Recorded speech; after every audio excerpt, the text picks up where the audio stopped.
Greetings, my people.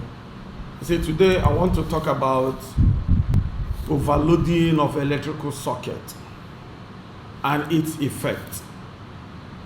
See, this is one of the reasons why we have fire outbreak in our homes, in our offices, churches, market, mosque, anywhere. When you overload the socket or the extension where you plug your things, plug the appliances, it will now increase the current that is coming to that extension. And the next thing is this, it will be heated and there will be fire outbreak. So it is important for us to know that you don't have to overload your electrical socket to avoid fire outbreak, which it can cause.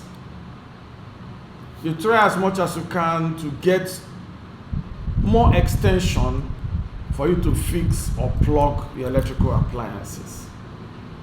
Please try to avoid this. And if you can avoid this, you've already avoided fire outbreak. We need to know just watch the screen, you'll be seeing the fire. As you see this, please comment, share, and post.